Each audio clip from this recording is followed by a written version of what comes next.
So can you describe the DeepSeek moment and DeepSeek as it represents what China's thinking about in the space of AI? And does China have a chance at outrunning US in the AI race? DeepSeek was a surprise to the world, but I don't think it was that much of a surprise to the same degree to the Chinese. Um, and remember that DeepSeek happened in times of crisis, urgency, not in times of comfort. A lot of these technological breakthroughs and leapfrogging happens in times of crisis. This is called crisis innovation. And you got to thank the US for that, right?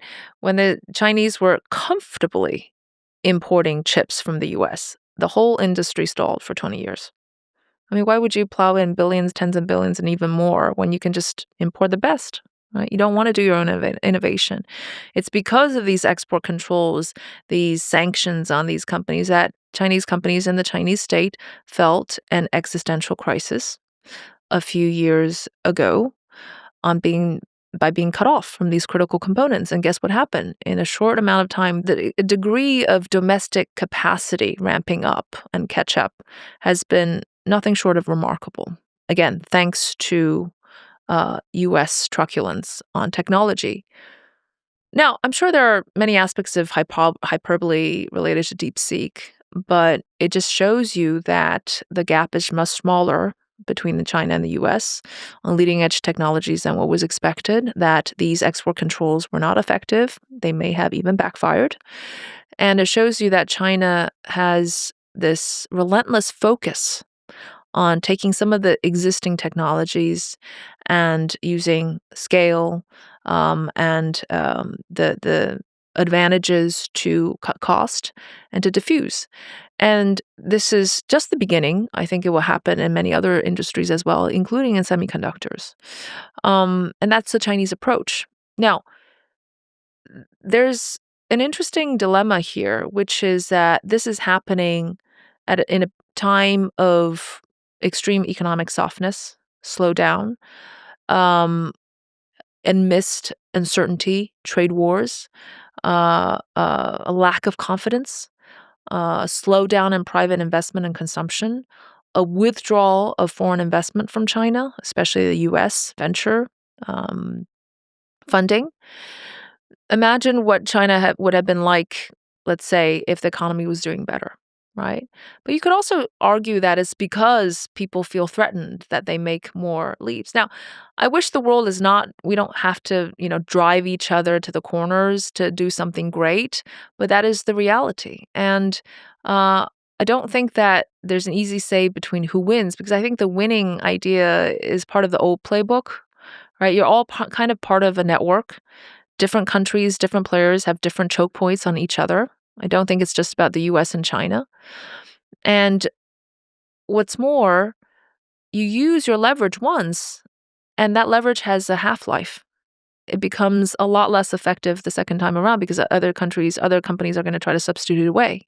If China uses the rare earth leverage, which I think it is now a little bit, there will be alternatives and substitutes. Got to be very, very careful of what coercion leverage means. Same thing with the US, right?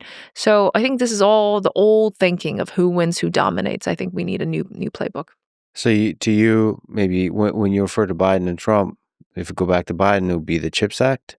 So the export controls created unintended, unexpected effect where it had the reverse geopolitical I hope it was effect. unintentional. Otherwise, you'd be questioning the level of intelligence of the U.S. administration, right? But I think that the things they laid out did the opposite of what was intended. It sped up domestic capacity. It motivated the whole country to do this whole of a nation program to go after technologies, kind of like the way they go after Olympics. Right? Olympic gold medals. They wanted to maximize Olympic gold medals, and they put the whole nation at work and all the resources. And that's what China did.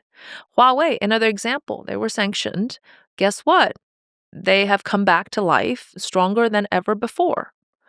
And this is not unique to this episode. If we look throughout history, these blockades don't work. The continental system actually indirectly led to industrial revolution in the UK when the Spanish kind of blockade the Portuguese. They came up with a very ferocious, forceful naval power.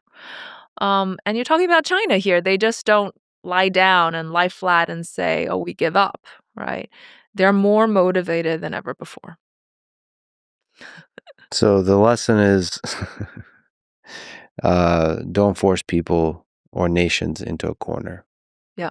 You make them have a very comfortable situation and they tend to become complacent and they stagnate.